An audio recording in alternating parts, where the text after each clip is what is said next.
성경 봉독해 드리겠습니다. 성경은 다니엘 1장 8절부터 16절까지입니다. 다니엘 1장 8절부터 16절까지 구약 성경 1232쪽에 있습니다.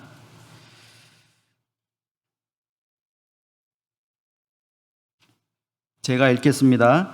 다니엘은 뜻을 정하여 왕의 음식과 그가 마시는 포도주로 자기를 더럽히지 아니하리라 하고 자기를 더럽히지 아니하도록 환관장에게 구하니 하나님이 다니엘로 하여금 환관장에게 은혜와 긍휼을 얻게 하신지라.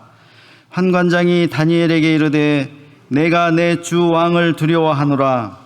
그가 너희 먹을 것과 너희 마실 것을 지정하셨거늘 너희의 얼굴이 초췌하여 같은 또래의 소년들만 못한 것을 그가 보게 할 것이 무엇이냐. 그렇게 되면 너희 때문에 내 머리가 왕 앞에서 위태롭게 되리라 하니라.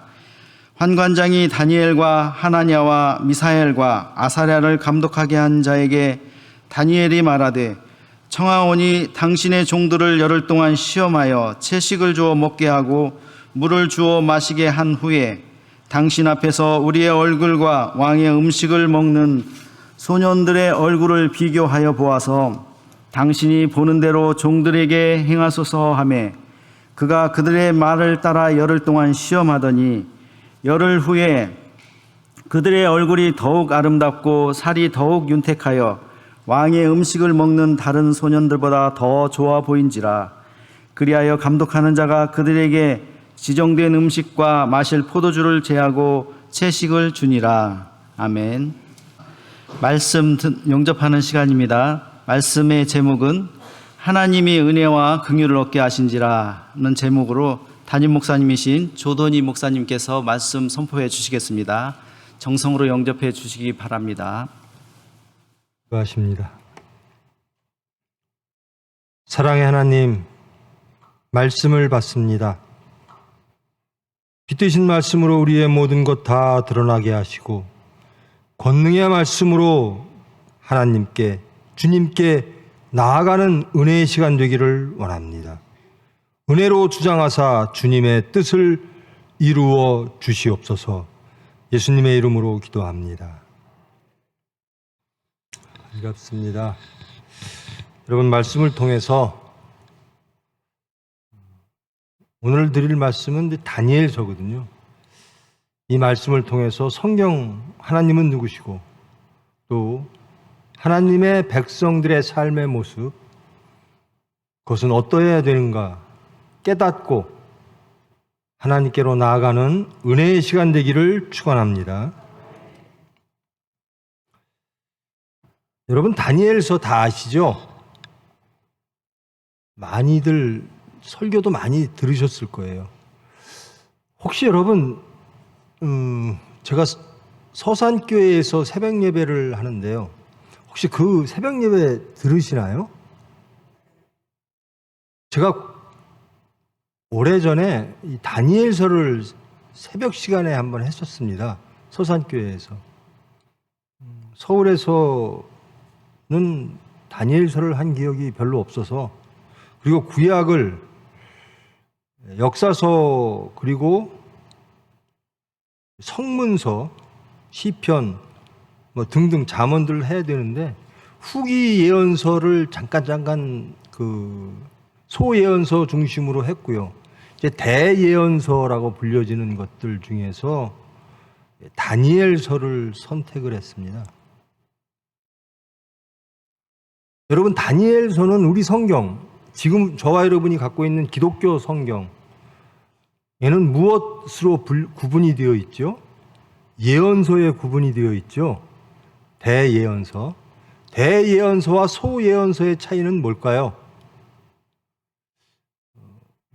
더 위대하신 분이 쓴 글은 대예언서고, 그거보다 좀 부족한 분들이 쓴 글은 소예언서. 그것이 아니고요. 단순히 분량 차이입니다. 성경에 분량이 많으면, 그래서 그 5권을 대예언서라고 했고요. 또 짧은 예언서를 소예언서, 12소예언서라고 구분을 했습니다. 여러분이 다니엘서를 하려면요, 성경 공부를 좀 해야 됩니다. 역사 공부도 좀 해야 되고요. 다니엘서, 하나님은 어디에서 역사하시죠? 우리의 삶 속에서 역사하십니다. 우리가 놓여진 삶 속에서 구체적인 역사 가운데서 역사하시는, 운행하시는 하나님이시고, 또 그 역사를 초월하셔서 운행하시는 하나님이시기도 합니다. 여러분, 성경을 읽을 때 어떻게 읽어야 되는가? 그것을 이제 주석이라기도 하고요. 제가 몇 번 말씀드렸는데요. 성경을 읽으면 하나님은 그 역사 속에서 활동하신 하나님이거든요. 그 역사, 그 백성들에게 임재하셨던, 동행하셨던 하나님이십니다. 그러면 그 역사, 그 백성들을 알아야 됩니다. 첫째로 성경을 읽으실 때는 그것을 there and then 그러죠. 그때 그 장소로 가야 됩니다. 그리고 그것을 파악한 다음에 here and now, 지금 여기로 말씀을 끌고 오는 것이 주석입니다. 근데 우리는 here and now, 지금 이 상태, 여기에만 집착을 하다 보니까 there and then을 몰라요. 그 당시의 역사를 몰라요. 그러니까 하나님께서 왜 저렇게 활동을 하셨을까를 제대로 알 수가 없지요. 또 한 가지 위험한 것은요, 몰라서 이단한테 자꾸 넘어갑니다. 대한민국 기독교 교회에서 계속 말씀하는 게 잘 살자, 말씀대로 살자, 예수님처럼 살자, 예수님 닮자, 이것만 계속 강조해요. 매우 중요하죠. 그것이 전부일 수도 있어요. 근데 성경은 이 구약이라고 하는 것, 여러분, 구약이 뭐죠? 옛 구자에다 약속이잖아요. 옛 약속이잖아요. 신약은 새로운 약속이잖아요. 예수님이 오신 이후에 우리에게 주신 언약이 신약이죠. 그리고 구약은 그야말로 언약이고, 신약은 그 구약의 성취에 대한 말씀을 주신 것이 신약이죠. 하나님의 말씀은 예수님을 기점으로 그 언약, 율법이 성취되어진 거죠. 그러므로 그 구약이 주어졌던 구체적인 시대 상황, 그 상황 속에서 하나님은 어떻게 행동하셨고 하나님의 거룩한 백성들은 어떻게 살았는가를 알아서 지금 우리가 성취해내야 되는 것입니다. 다니엘과는 약간 거리가 먼 성경 말씀을 보면요, 여러분, 신약은 언약의 성취임을 아시죠? 대부분 복음서라고 하는 것은 성취입니다. 특히 마태복음은 예수님께서 이 세상에 오셔서 옛 구약의 언약들을 다 성취하셨다라는 것을 증거하고 계십니다. 즉, 죽은 자의 부활을 증거하고 계시고요, 천국이 임했음을 증거하고 계십니다. 여러분, 우리가 주로 집중적으로 노력하는 게 뭐죠? 저 하나님 천국을 이루기를 원합니다죠. 제 삶이 경건하여서 마지막, 이미 왔으나 아직 완성되지 않은, already but not yet, 이미 왔으나 아직 완성되지 않은 천국이라는 겁니다. 언젠가는 예수님의 재림에 의하여 완성되어질 그 천국 백성이 되기 위하여 우리를 경건하게 하고 시인하고 회개하고 하나님께로 나아가는 것, 이것이 한 축이고요. 또 하나 더 중요한 축은 이미 왔다라는 겁니다. 천국 백성으로서 살아야 된다라는 거죠. 예수님이 성취하신 것을 우리가 누리지 못하고 있다라는 겁니다. 즉, 예수님이 옛 언약을 성취하심으로 우리에게 선물로 주신 은혜, 천국을 누리고 있지 못하다라는 거거든요. 저와 여러분은 천국 백성입니다. 천국을 누리셔야 되는 겁니다.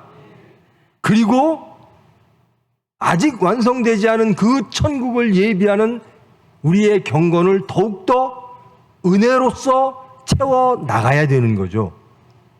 그러므로 예수님을 주라 고백하는 하나님의 언약이 성취되었음을 믿고 고백하는 이들은 천국 백성으로서의 화평을 누리고 사셔야 되는 겁니다. 근데 이 천국은 항상 그냥 존재하는 것이 아니라 파괴하려고 하는 세력들이 항상 있습니다. 에덴이 회복되어져야 되는데 그 에덴이 파괴되어졌을 적처럼 사탄에 의하여 실낙원이 됐던 것처럼 예수님께서 우리에게 주신 천국도 우리가 지켜내야 된다는 겁니다. 그 지켜내는 것이 믿음이고 소망이고 사랑입니다. 근데 이 지켜냄조차도 하나님의 은혜 가운데 이루어진다라는 것을 믿는 거죠. 그래서 우리는 하나님의 은혜를 구하는 겁니다. 왜 이단에 자꾸 빠질까? 사이비에 자꾸 빠질까? 이게 우리 대한민국 교회의 맹점입니다. 미국 교회를 잠깐 제가 몇 번 말씀드린 것 같은데요. 지금 저와 여러분이 드리는 이 1부 예배, 2부 예배는 제사행위입니다. 하나님께 감사하고 찬양하는 시간이 주가 되어야 되는 거예요. 헌신하는 것이 주가 되어지는 것이고요. 이 성경에 대하여 하나님은 누구시고 또 그 당시에 하나님은 어떻게 역사하셨고 그 당시 백성들은 어떤 역사 속에서 어떻게 하나님의 사랑에 반응했는가에 대한 공부는 소위 주일학교에서 다 이루어집니다. 그러니까 성경 공부라고 칭해지는 거죠. 근데 안타깝게도 우리 기존에 믿고 천국, 믿고 천당, 은혜로 천당 이것만 강조하다 보니까 성경을 잘 몰라요. 그래서 분명히 예수를 믿기는 믿는데 하나님은 누구신가? 역사 속에서 어떻게 하나님은 행하시고 역사 속에 있는 그 하나님의 백성들은 어떻게 하나님께 믿음으로 반응했는가에 대한 것들을 모르는 겁니다. 즉 성경을 모르는 거죠.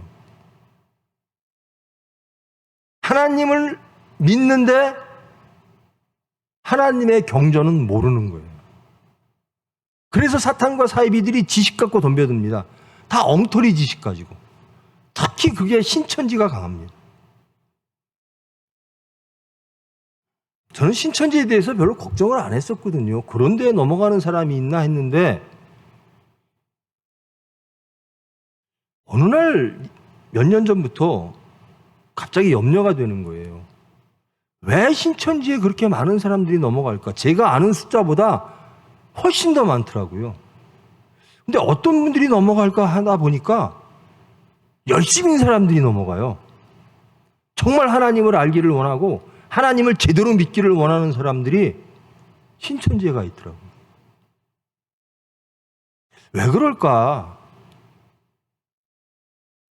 엉터리 지식으로 세뇌를 시키는 겁니다. 근데 왜 엉터리 지식으로 세뇌를 당하는가? 교회에서 성경을 가르치지 않아서 그래요. 그들이 주로 갖고 있는, 사이비 이단들이 주로 갖고 있는 미혹시키는 성경이 요한계시록입니다. 학자 맞추고 해석하고. 계시록은 참 어렵습니다. 인간이 모르는 것도 많아요. 근데 인간이 모르는 것을 그들은 안다고 미혹시켜 정통 기독교인들을 이단으로 끌고 가는 거죠. 그래서 저와 여러분은 특히 대한민국의 기독교들은, 교회들은 성경을 알아야 돼요. 근데 여러분들 교회에 나와서 목사한테 말씀 듣는 것으로서 신앙생활을 다 안다고 생각하시는 분들이 너무나 많아요. 성경 공부하는 데는 시간을 투자하지 않아요. 그래서 이 다니엘서를 제가 선택하면서 교인들이 어떻게 이 다니엘서를 받아들이고 우리가 몇 시간 동안에 함께 할 이 다니엘서 설교를 어떻게 하나님의 은혜로 받아들이고 이해하고 은혜를 받을까 기대와 염려가 공존했습니다. 신약의 계시록은 요한계시록이죠. 구약의 계시록은 이 다니엘서입니다. 이것을 통칭하여 묵시록이라고 하죠. 이 다니엘서가 지금 현대 우리가 갖고 있는 성경 제일 앞에 보면요, 어떻게 구분하는가 해서 이 예언서에 포함이 되어 있습니다. 근데 히브리 성경은 어땠을까? 원래 히브리 성경은 이 다니엘서를 예언서에 포함시키질 않았습니다. 성문서에 포함을 시켰어요. 즉 지혜서라는 거죠. 그리고 이 다니엘서는 언제쯤 쓰여졌을까? 항상 여러분 성경을 볼 때 이 성경은 언제쯤 쓰여졌을까? 데어랜덴으로 가셔야 돼요. 이 다니엘서는 계시록, 묵시록이라고, 여러분 묵시록이라고 하는 단어, 저 한자 세대인데요, 묵시라고 하는 단어가 참 어려워요. 여러분 젊은이들은 특히 묵시라고 하는 단어를 모르는 분들이 더 많을 거예요. 다니엘서를 묵시서라고, 묵시록이라고 부르고 있는 것은 아시나요? 요한계시록은 제목 자체가 요한계시록입니다. 근데 구약에서 묵시록, 계시록은 다니엘서가 거의 유일합니다. 전체적으로. 묵시라는 게 뭘까? 여러분, 계시, 묵시가 뭐죠? 이 다니엘서와 계시록은 묵시록입니다. 그럼 묵시가 뭘까? 왜 이것을 장르를 구분하면서 묵시라고 묶을까? 여러분 지금 4차 산업혁명, 전 잘 모르겠어요. 뭐 5G, 뭐 6G 이러는데 저도 개념이 잘 안 잡혀요. 젊은이들은 잘 알겠지만 어르신들은 더 모를 거예요. 5G, 6G, G가 제너레이션 같긴 한데 그것이 구체적으로 뭘 말하는지. 그러니까 세상은 그렇게 흘러간다라는 겁니다. 지금 러시아와 우크라이나가 전쟁을 하고 있어요. 이 전쟁의 배경은 뭘까? 소련의 탐욕일까? 혹은 소련이 뭐 나토와 대항해서 위험을 느껴서 그러는 걸까? 뭐 여러 가지 해석들이 있습니다. 이 세상의 역사는 왜 이렇게 흘러가고 있을까? 4차 산업의 흐름 속에서 인간들은 어떻게 이 역사를 바라보고 있을까? 그것이 우리가 생각하는 세계관이고 역사관이죠. 시대관이라고 말할 수도 있고요. 그런데 지금 우리가 바라보고 있는 이 역사를, 우리가 살아내고 있는 이 역사를 하나님은 어떻게 바라보고 계실까? 하늘의 뜻은 무엇일까? 이것이 묵시입니다. 모든 역사 속에서 이루어지는 모든 현상들, 상황들, 역사, 세계의 흐름들을 하늘에서는 하나님이 어떻게 하고 계시는 걸까? 즉, 우리의 시각이 아닌 하나님의 시각으로 세상을 바라보는 것, 은밀한 것을 드러내는 하나님, 우리의 하나님, 그것이 묵시입니다. 우리는 우리가 보는 역사들을 우리의 지식으로 해석합니다. 그런데 하나님의 지혜로는 이 역사를 어떻게 바라보고 계실까? 이것이 묵시문학이랍니다.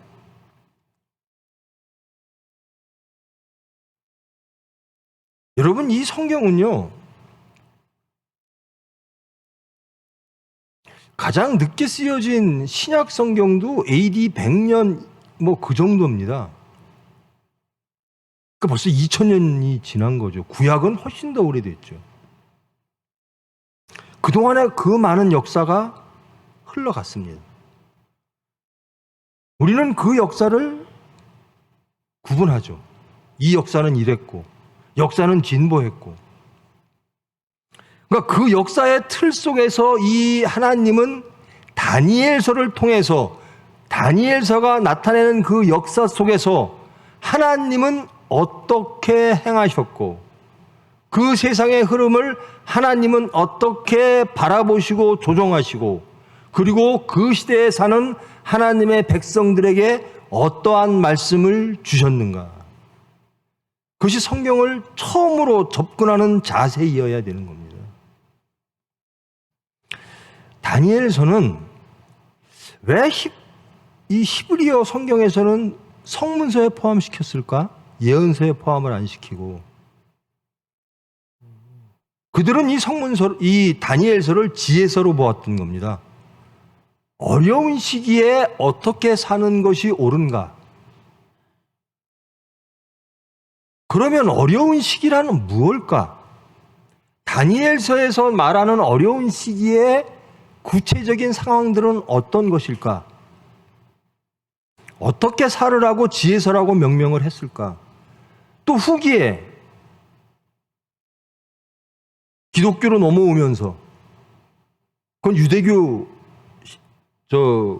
시각이고요. 기독교로 넘어오면서 왜 이것을 예언서로 포함시켰고 또 특히 묵시 문학으로 포함시켰을까? 이런 것들을 알아야 반드시 알아야 되는 건 아닙니다. 예수님만 잘 믿으면 돼요. 거듭나면 돼요. 예수님처럼 살면 돼요. 근데 이걸 모르니까요. 다 흔들려요. 이단한테 넘어가고.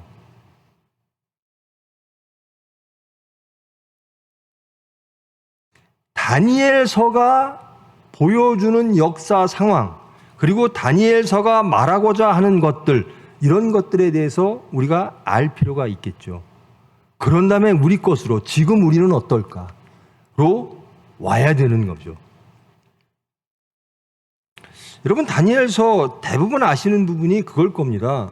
다니엘과 다니엘의 친구들, 불 속에 들어가도 안 타고. 다니엘서는 여러분, 예수님이 활동하실 때 예수님은 어떤 말씀을 쓰셨을까요? 우리는 한국말을 쓰죠. 예수님은 어떤 말을 쓰셨죠? 유대 사람들이 쓰는 말이 히브리어죠. 근데 예수님 당시에는요, 그리고 이 다니엘서가 쓰여질 당시에는요, 특히 포로기 이후에는 일반적으로 쓰여졌던 말이 아람어입니다. 예수님의 말씀은 예수님이 공생의 기간 동안 복음을 선포하는 모든 말씀은 아람어로 행해졌습니다. 그리고 그것을 헬라어로 번역한 것이 신약 성경입니다. 이 다니엘서는 어떻게 쓰여졌을까? 이게 당연히 구약이니까 히브리어로 쓰여졌겠지? 놀랍게도 그렇지가 않습니다. 포로기 이후에 일반적으로 팔레스타인 사람들이 썼던 아람어가 이 다니엘서의 몇 장에 그대로 다니엘서가 아람어로 쓰여 있다는 겁니다. 처음 시작은 히브리어로 시작을 해요. 근데 2장 4절 후반부로부터 7장까지는 아람어로 쓰여져 있어요. 왜 그랬을까? 의문이 가죠. 그리고 8장으로부터는 또 히브리어로 쓰여져 있고요. 이미 다니엘, 그러니까 이 지금 1장 1절에 보면요, 유다왕 여호와김이 다스린 지 3년이 되던 해에 바벨론 왕 느부갓네살이 예루살렘에 이르러 성을 에워쌌더니 주께서 유다왕 여호와김과 하나님의 전 그릇 얼마를 그의 손에 넘기심에, 그러니까 1차로 포로로 끌려갔다라는 겁니다, 다니엘이. 그럼 이 역사는 유대 멸망 바로 직전까지 가는 거죠. 근데 이때는 그렇게 아람어가 통용되던 시대는 아니에요. 그리고 이 다니엘서를 후반기에 쫙 보면은요, 무엇에 대하여 집중적으로 이야기하고 있는가? 헬레니즘 시대, 그리스 시대에 대해서 집중적으로 얘기를 하고 있어요. 유다 나라의 멸명이 BC 587년인데요. 알렉산더는 332년입니다. 그리고 여기서 등장하는 안티오쿠스 4세는 주전 167세기에 성전을 농락하는 거죠. 예루살렘 성전에요, 제우스 신상을 세웁니다. 그리고 돼지 피를 뿌립니다.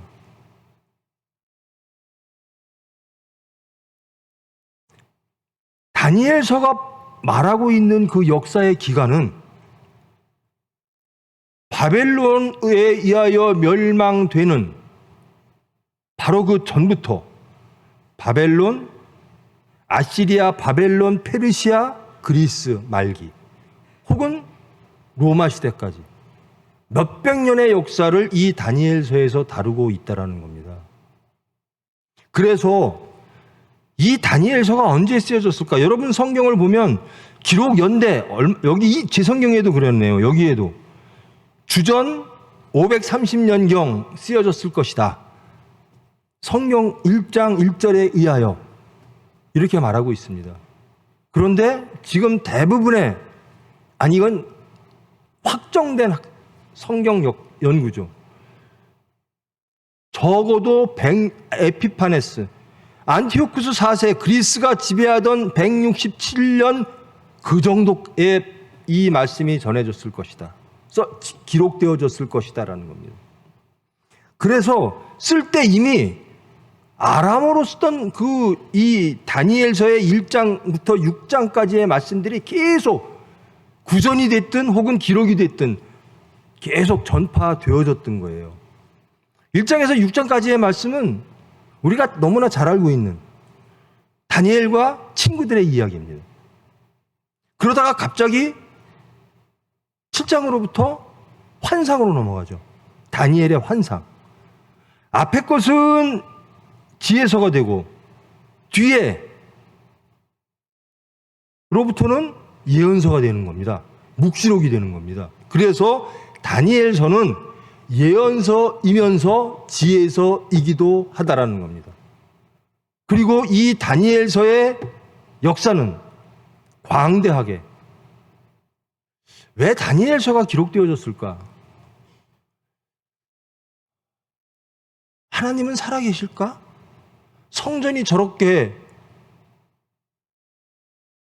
이방 세력에 의하여 성전의 거룩한 곳에 가증한 것이 우뚝 쓰는 그런 지경이 됐는데 제우스 신상이 세워지고 돼지 피가 뿌려지고 모든 이들이 다 헬레지는 문화에 끌려갈 때 하나님은 도대체 뭐 하시는 걸까?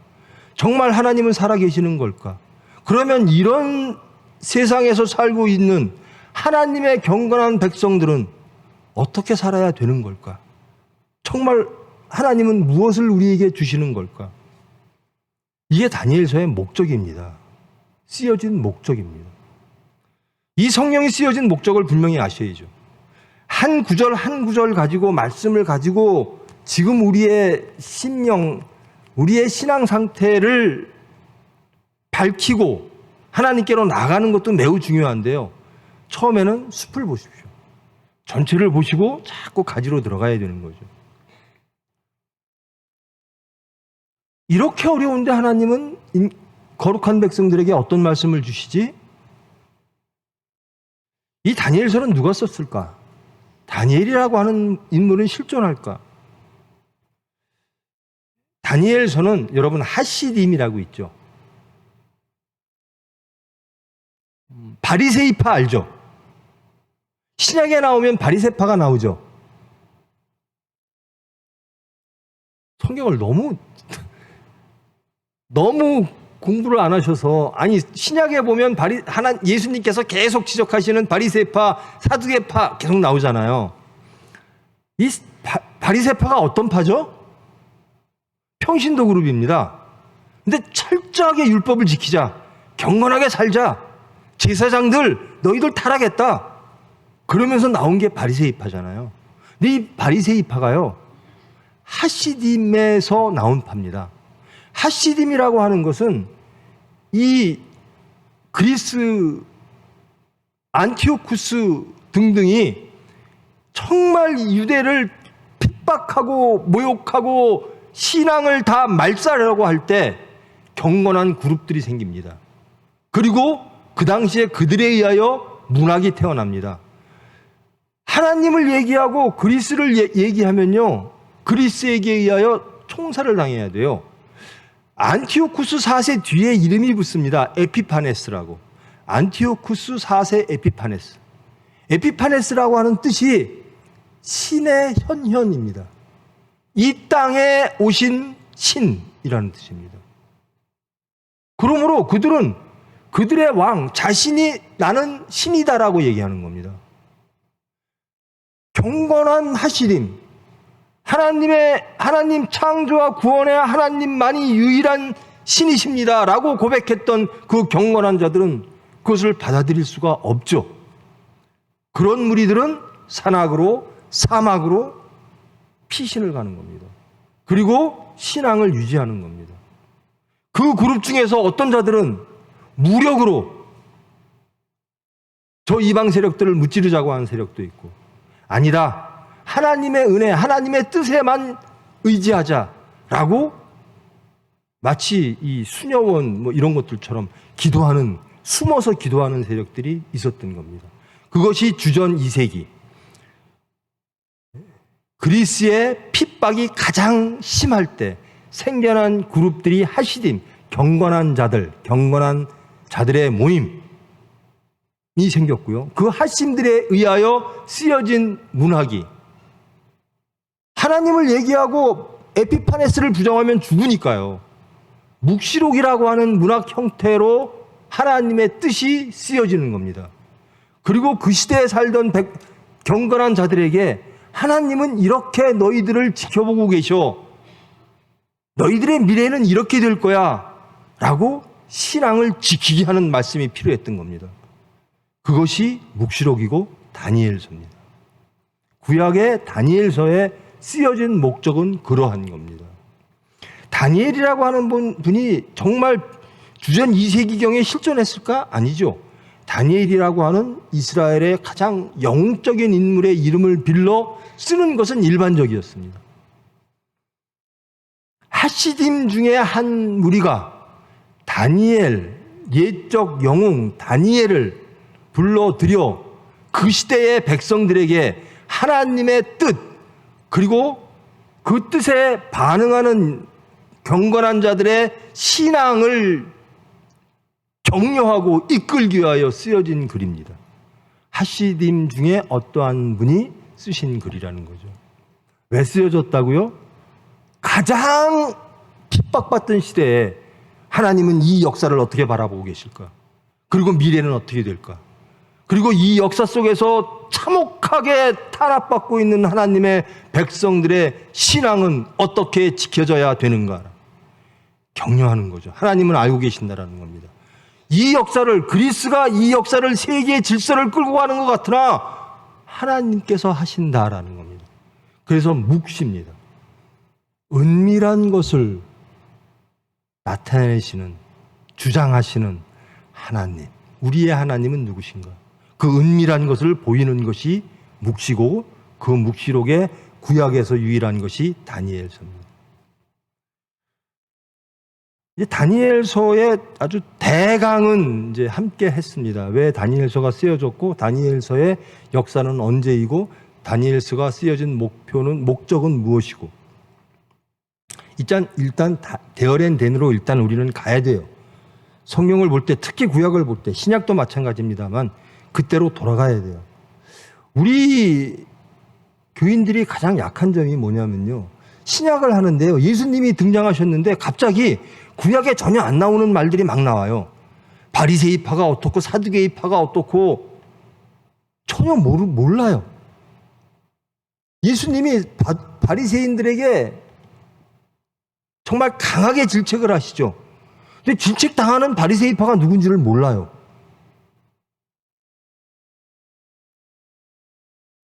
그래서 우리는 성경을 알아야 돼요.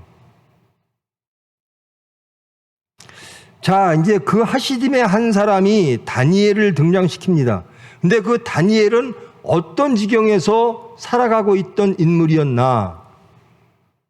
바벨론이라고 하는 강대한 나라에 의하여 포로로 어릴 적에 끌려온 유대인의 귀족 출신이라고 여겨집니다.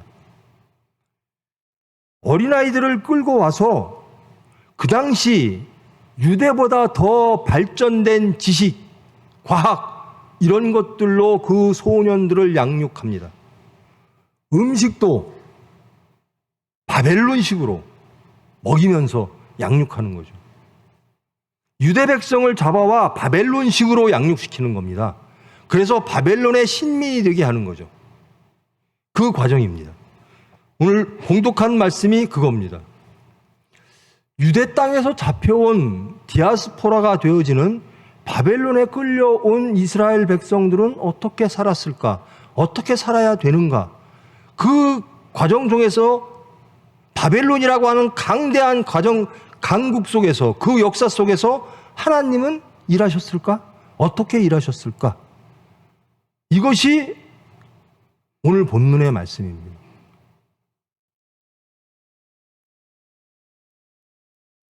청년들이, 어린아이들이 잡혀왔어요.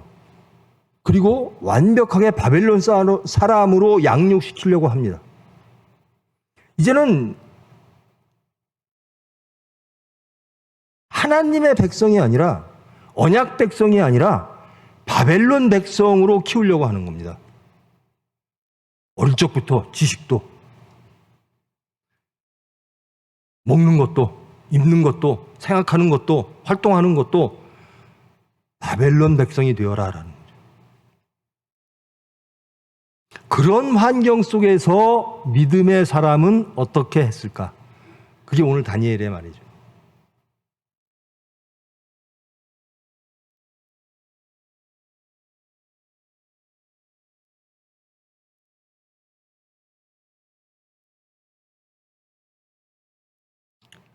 흠이 없고 용모가 아름다우며 모든 지혜를 통찰하며 지식에 통달하며 학문에 익숙하여 왕궁에 설만한 소년을 데려오게 하였고 그들에게 갈대아 사람, 바벨론입니다.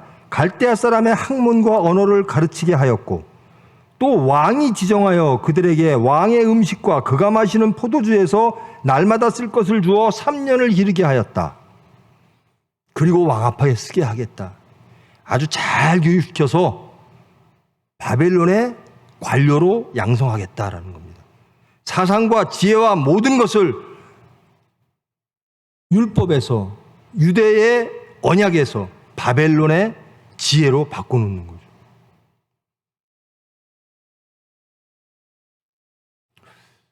지금 이 현실에서 살면서 과학도 발달됐고 우주의 탄생은 어떻게 됐을까? 그런 것들이 뭐 무슨 현미경으로 막 발견된다고 하고 역사는 계속 진보한다고 하고 그런 환경 속에서 유대에 있다가 바벨론에 온 것이 바로 그런 환경의 변화입니다. 그 속에서 경건한 자들은 하나님을 어떻게 이해했고 하나님은 어떻게 그들에게 다가가셨는가? 답은 간단합니다. 이 사람들은 그 나라에서 사르나, 그 시대에서 사르나, 그 문화에서 사르나, 그들은 하나님을 섬겼다라는 겁니다. 그들은 하나님을 반역하지 않았다라는 겁니다. 문화와 지혜와 문명과 과학이 아무리 바뀌어도 창조와 구원의 하나님은 여전히 유일하시며 모든 것을 통치하시는 유일한 하나님이시라는 겁니다. 세상은 다 바뀌었어요. 이 소년들이 유대에 살면서 느꼈던 것, 보았던 것, 알았던 것과 바벨론에서 와서 교육받았던 것들은 완벽하게 다릅니다. 아, 이런 것이 있구나. 이런 세상이 있구나. 그런데 변하지 않는 게 하나 있다는 겁니다. 무엇인가? 하나님은, 창조와 구원의 하나님은 한 분이시다. 그분이 이 모든 것을 다 아시고 통치하고 계신다라는 겁니다. 여러분, 역사는 진보합니다. 역사는 발전합니다. 지금은 저 어릴 적에 공상 영화에서나 봤던 것들이 지금 다 이루어지고 있잖아요. 아마 지금 몇십 년 후에는 정말 자동차가 하늘 위로 날아다니는 시대가 올지도 몰라요. 저 어릴 적에요, 동네에 전화 한 대 있으면 많았어요. 동네에 전화 한 대 있어서 전화 오면 막 방송을 합니다. 누구 전화 받으라고. 핸드폰이라는 거 상상도 못했어요. 저는 핸드폰을 잘 쓸 줄도 몰라요. 그냥 전화 오는 거 받고 걸고, 기껏해야 이게 카톡, 메시지 이거밖에 몰라요. 여기에 인터넷이라, 저는 그런 걸 잘 몰라요. 들어올지, 이런 진보가 있을지 누가 알았어요. 여러분, 이 글이 쓰여질 때 헬레니즘 문화 시대거든요. 헬레니즘이라고 하는 게 무엇인가? 인간의 모든 철학, 모든 기술, 모든 문화, 이것이 인간이 할 수 있는 가장 최고의 상태에 이르렀다. 그래서 그것이 모든 인간들이 새로운 인간, 헬레니즘에 의하여 총괄되어지고 이끌어지는 헬레니즘의 인간입니다. 그걸 진보라고 말했죠, 그들은. 그 진보 속에서 기독교인들은, 아니죠, 그 당시는 유대인들은, 하나님을 믿는 사람들은 그 하나님을 어떻게 영접하고 지켜냈는가, 그리고 또 그 하나님은 그 진보 속에서 인간들에게 어떻게 다가오셨는가에 대한 말씀입니다. 마찬가지로 지금도 그렇습니다. 여러분, 헬레니즘 문화가 그렇게 진보였습니다. 지금 우리가 알고 있는 모든 철학자들은 다 그 당시 그리스 사람들이죠. 미술도 그렇고 문화도 그렇고 철학도 그렇고. 그 후에 등장한 게 로마입니다. 팍스 로마나, 로마를 통한 화평, 평화. 전 인류는 로마에 의하여 화평해진다는 겁니다. 그리고 역사는 계속 흐르죠. 로마가 쓰러지고, 그리고 저와 여러분이 알고 있는 진보라고 하는 가장 인간들을 가장 많이 죽이고 힘들게 했던 진보가 뭐죠? 공산주의 혁명입니다. 이것이 진보입니다. 그 속에서 인간들은 어떻게 했고 하나님은 어떻게 일하셨을까? 우리는 항상 세상을 바라볼 때, 세계관을, 역사관을 바라볼 때 하나님의 시각에서 바라봐야 된다는 겁니다. 이 코로나 시국을 바라볼 때, 저는 의사니까요. 참 의사들은 참 좁아요. 결국은 이 현미경으로 보여야 믿는 족속들이 의사거든요. 이것이 어떻게 약이 들어가서 또 이 바이러스는 어떻게 작용해서 어떤 메커니즘을 통해서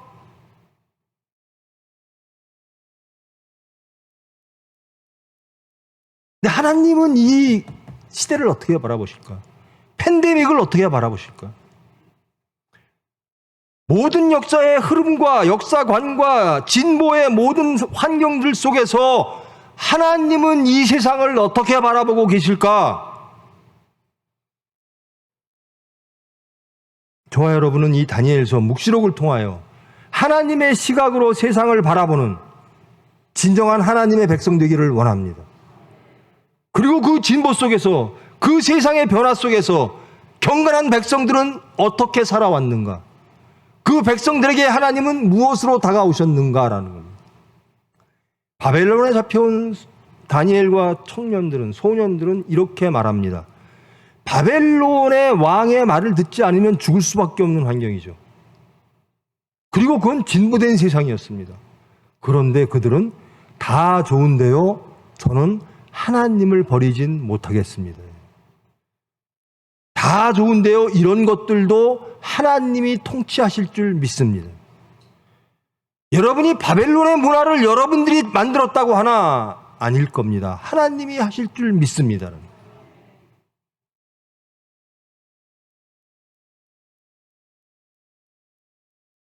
이것이 좋아. 왕이 먹는 것이 좋아. 이 문화가 좋아. 이 지혜가 좋아. 이것을 다니엘에게 계속 친구들에게 주입을 시킵니다. 그래야 너 훌륭해져. 그래야 지도자가 돼. 근데 다니엘은 말합니다.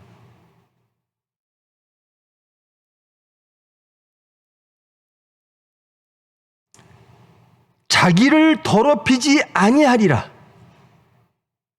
세상 것으로, 세상이 강요하는 그 세상의 풍요와 그 세상의 진보로 나의 신앙이 더럽혀지지 않기를 원합니다. 목숨 걸고 하는 겁니다.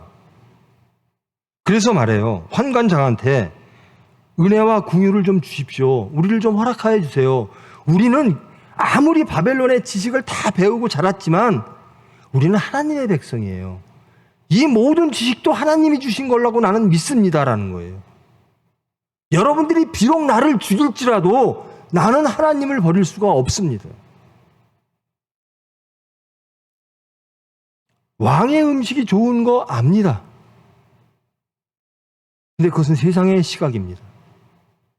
하나님이 더 좋은 것을 주실 줄 믿습니다.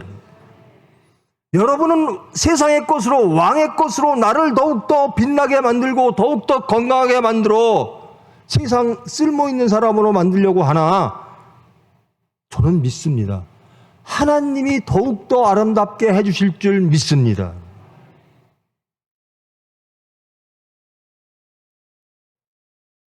세상은, 환관장은 두려워합니다. 내가 믿는 하나님의 것대로 살다가 너희 얼굴이 초췌하여 같은 또래의 소년들만 못한 것을 왕이 보면 내가 죽는다, 왕한테. 세상은 두려워합니다. 세상은 세상을 두려워합니다. 세상의 질서를 두려워합니다. 근데 경건한 사람들은, 하나님의 백성은, 다니엘은 하나님을 두려워하는 겁니다. 진보된 세상 속에서 그 흐름에 떨어지면 어떡할까? 지식이 부족하면 어떡할까? 지식을 거부하는 게 아닙니다. 지식을 배우십시오. 하나님이 주신 지식일 줄 믿습니다. 하나님을 버리지 않겠다라는 겁니다. 바벨론의 모든 지식 내가 다 배우겠습니다. 그러나 하나님의 신앙이 더럽혀지는 것은 용납 못하겠습니다. 너희 때문에 내 머리가 왕 앞에서 위태롭게 되리라. 이게 세상입니다. 너 예수 믿어갖고 내가 위험해져. 야, 바벨론식으로 살자. 자식들아. 바벨론, 지금 우리가 사는 세상이 바벨론 아니니 바벨론처럼 살자. 바벨론에서 성공하자. 바벨론의 질서를 따르자. 이렇게 말하는 부모님들 참 많으실 거예요. 그렇지 않으면 떨어지는 것 같고 뒤처지는 것 같고. 지금 시대가 어떤 시대야? 이런 시대에 맞춰서 살아야지. 그게 지혜야. 다니엘은 거부합니다. 나는 더럽혀지는 것을 거부합니다. 나는 하나님을 의지합니다. 나는 이 모든 것을 통치하시는 분이 하나님이심을 믿습니다라는 거예요.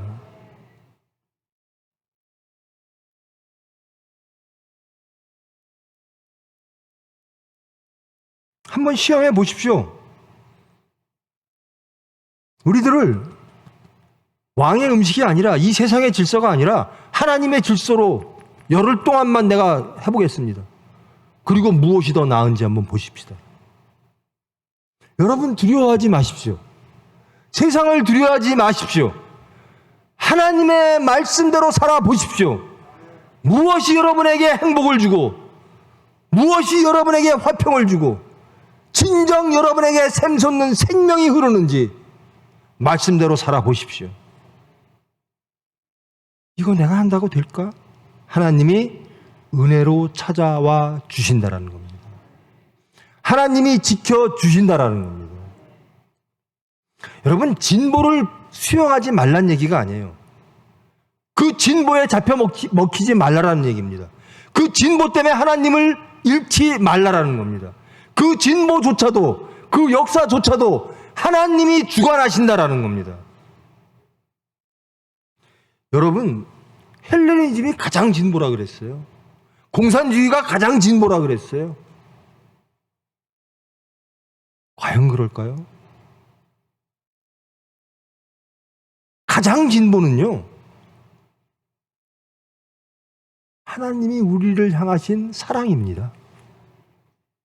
그것만이 인간을 인간답게 하고, 인간을 가장 화평하게 하고, 인간을 낙원으로 이끄는, 태초에 하나님이 창조하시고 보시기에 매우 좋았다라는 곳으로 회복시키는, 영생으로, 낙원으로 이끄시는, 그것이 진보입니다. 이 말씀 몇천 년 전에 졌는데요, 가장 진보적인 말씀입니다. 인간이 어떻게 하면 가장 행복한 상태가 될까? 어떻게 하면 가장 깨끗한 상태가 될까? 어떻게 하면 가장 성결한 상태, 거룩한 상태, 하나님으로 인하여 구분된 상태, 하늘에서 이루어진 것이 이 땅에 이루어지는 것이 진보입니다. 그것이 발전입니다.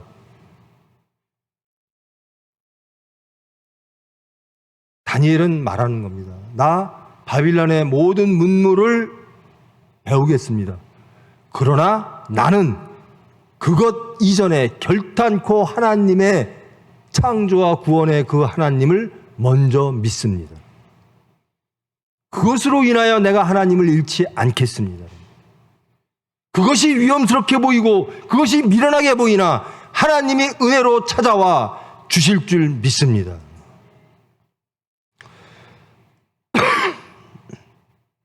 열흘 후에 그들의 얼굴이 더욱 아름답고 살이 더욱 윤택하여 왕의 음식을 먹는 다른 소년들보다 더 좋아 보인지라. 이게 하나님의 은혜입니다. 자, 오늘 이 말씀은 무엇을 말하고자 하는 거죠?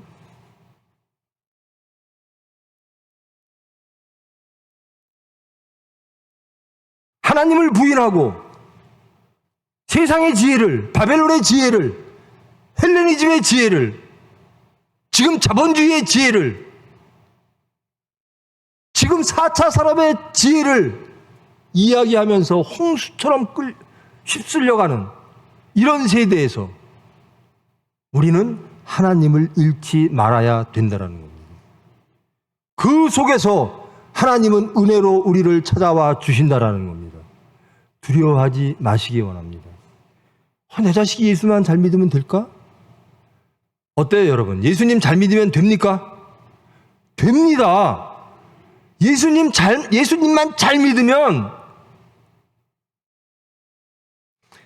여러분, 예수님 잘 믿으면요, 하늘에서 이루어진 것이 이 땅에 이루어집니다. 예수님만 믿으라는 게 아니라요, 믿는 것은 예수님밖에 없어요. 지혜와 지식, 모든 지혜는요, 예수님으로 인해, 창조주로 인하여 우리 인간들의 지혜가 늘어남으로 발견되어지는 것들이 많죠. 그것들을 거부하라는 게 아니라 그것들에 인하여 하나님을 잃지 말라는 겁니다. 먼저 지켜내야 될 것은 창조와 구원의 하나님에 대한 믿음이라는 거예요. 유다에서 바벨론에 왔으니 얼마나 달라졌겠습니까? 거기서도 하나님은 임재하신다라는 겁니다. 더욱더 진보된 세상에 열릴지도 모릅니다. 인간의 지혜, 언젠가는 우리가 헬레니즘, 팍스 로마나, 팍스 아메리카나를 외치는 것처럼 또 다른 구호로 팍스 무엇을 외칠지도 모릅니다.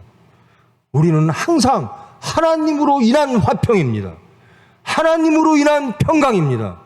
하나님으로 인한 영광입니다. 인간의 지혜로 팍스 로마나 팍스 아메리카나가 오는 게 아니에요. 하나님으로 인하여 우리는 영생을 얻고, 하나님으로 인하여 진정한 화평을 얻고, 하나님으로 인하여 진정한 인간이 살기를, 하나님께서 원하시는 그 인간의 삶의 모습을 회복하는 그런 사회가, 그런 인류가, 그런 우주가 될 줄 믿습니다. 바벨론에 끌려가면 어떻게 살 것인가? 다니엘처럼 살으라는 겁니다. 그 다니엘에게 하나님은 어떻게 나오시는가? 은혜로 찾아오신다라는 겁니다. 이런 복잡자단한 지혜의 지식에 도대체 저도 몰라요. 저도 제 때 중에서는 많은 걸 공부한 사람 중에 하나인데요, 지금 못 쫓아가겠어요. 너무나 지식들이 많아서. 물론 제가 알고 싶지 않아서 하는 것도 있겠지만 그 가운데서도 잃지 않아야 되는 게 있습니다. 그것이 나에게 행복과 화평을 주지 않습니다. 그것이 나에게 경건을 주지 않고 오름을 주지 않습니다. 영생도 생명도 주지 않습니다. 무엇인가 살아계신 하나님이라는 거예요. 사람들이요, 유대에 있다가 바벨론으로 옮겨오면 다들 변해요. 한번 보십시오. 이집트에서, 애굽에서 노예 상태에서 광야로 가니까요, 불평불만이 나와요. 광야에서 젖과 꿀이 흐르는 땅, 가나안 땅으로 가니까요, 탐욕이 나와요. 그 다음부터는 이제 바알을 섬깁니다. 하나님을 버린다라는 거예요. 상황이 바뀌면, 세상의 질서가 바뀌면 인간들이 가장 먼저 하는 것이 하나님을 배신한다라는 거예요. 근데 이 다니엘은 그러하지 않았다라는 거예요. 그리고 이 다니엘을 하나님은 끝까지 보호하신다라는 겁니다. 그리고 그 모든 질서를 하나님께서 통치하심을 믿는 이들을 하나님은 지켜내신다라는 겁니다.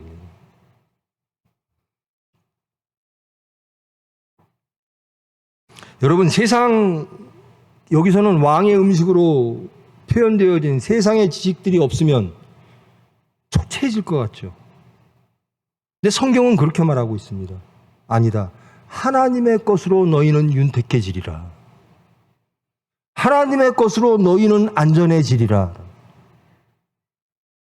두려워하지 말기를 원합니다. 우리가 진정 두려워해야 되는 것은 하나님을 잃는 거예요. 그럼 화평을 잃습니다. 다니엘서 1장에서 다니엘에 대하여 다니엘은 누구인가, 어떤 사람인가를 말할 때 우리에게 주고자 하는 말씀은 이겁니다. 모든 변화 속에서 하나님을 반드시 지켜내라. 하나님을 반드시 믿어라. 하나님을 반드시 의지해라. 그런 이들에게 하나님은 은혜로 찾아와 주셔서 너희들에게 평강을 허락하실 것이다. 여러분, 제발 근본을 잃으면 안 돼요. 내가 누구인가, 우리의 정체성을 잃으면 안 된다는 겁니다. 유대에 살다가 바벨론에 가면 정체성을 잃어요. 월급 300만 원 받다가 700만 원 받으면 정체성을 잃어요. 10평짜리 집에서 살다가 30평짜리 살면 정체성을 잃어요. 다 우리의 정체성은 하나님의 백성이라는 겁니다.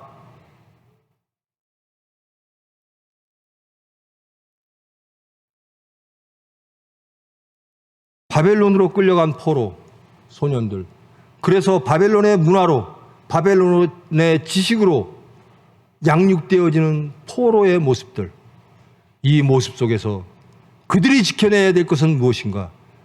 살아계신 하나님이라는 거예요. 그런 자들에게 살아계신 하나님은 반드시 은혜로 찾아와 주셔서 보호해 주신다라는 겁니다. 간곡하게 말씀드립니다. 여러분이 두려워하시는 것이 세상이라면, 이 환관장처럼 세상의 것을 받지 않으면 세상이 우리를 칠 거야 라는 두려움이 아니라, 하나님을 배신할 수 없습니다. 하나님을 배신하면 생명을 잃습니다 라고 하는 두려움, 그리고 하나님에 대한 믿음, 세상이 나를 죽일 것 같아도 하나님을 믿으면 하나님이 구원해 주실 줄 믿습니다. 이 믿음으로 화평하시기를 원합니다. 이 믿음으로 세상을 이기시는 여러분 되기를 원합니다. 제가 항상 드려요.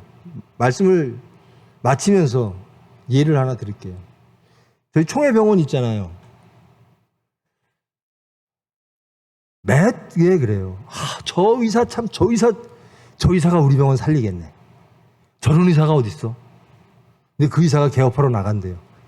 다들 염려해요. 아이고 큰일 났네. 저 의사가 우리 병원, 총회병원, 하나님의 일을 살리는 게 아닙니다. 하나님이 살리시는 겁니다. 더 좋은 의사 보내주세요. 근데 우리는 무엇 때문에 두려워하냐는 겁니다. 믿음이 없어서 두려운 겁니다. 왜 세상을 보고 두려워하는가? 하나님을 보지 못하기 때문에 그렇습니다. 세상에 매여서 하나님을 보지 못하기 때문에. 저희 초회병원은요, 사람이 운영하는 병원이 아니어야 합니다. 그리고 아닌 줄 믿습니다.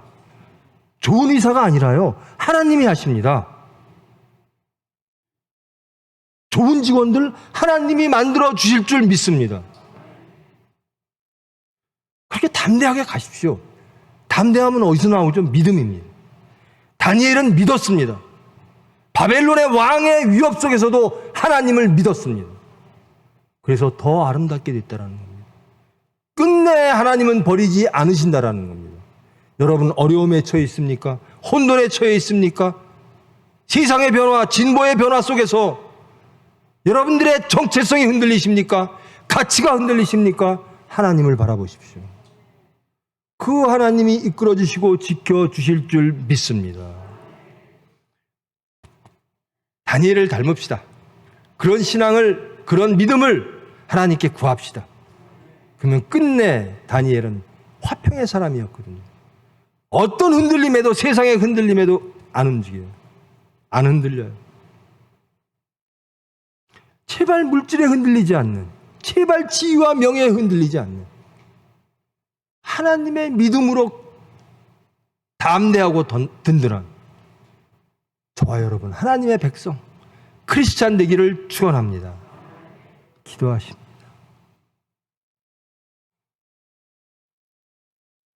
사랑의 하나님, 하나님을 믿는다고 하면서 우리는 세상에 매일 때가 있습니다. 예수님을 고백하면서도 세상의 그 흐름에 두려움을 느낄 때가 있습니다. 우리의 믿음이 흔들릴 때가 있습니다. 우리의 안전과 우리의 미래가 두려워 염려하고 근심할 때가 있습니다. 돌이켜보면 하나님을 잃었습니다. 하나님에 대한 믿음을 잃었습니다. 창조와 구원의 하나님을 잃었습니다. 이제 다니엘처럼 모든 삶의 자리에서 하나님을 창조와 구원의 하나님으로 고백하고 믿고 의지하고 담대히 이겨내기를 원합니다. 은혜로 찾아오시는 하나님을 믿고 영접하여 누리는 저희들 되기를 원합니다. 하늘에서 이루어진 것이 이 땅에 이루어지기를 원합니다. 하늘의 것을 소망하는 저희들 되기를 원합니다. 주님께서 주장하사 저희들을 만드셔서 다니엘처럼 화평의 하나님의 백성 되기를, 진정 예수 그리스도의 종, 예수 그리스도를 증거하는 크리스찬 되어지기를 하나님께서 은혜로 지켜주시기를 기도합니다. 믿습니다. 저희들의 믿음을 살리시고 저희들의 삶을 은혜로 찾아오사 주님의 뜻을 이루시고 주님 영광 받아 주시옵소서. 예수님의 이름으로 기도합니다.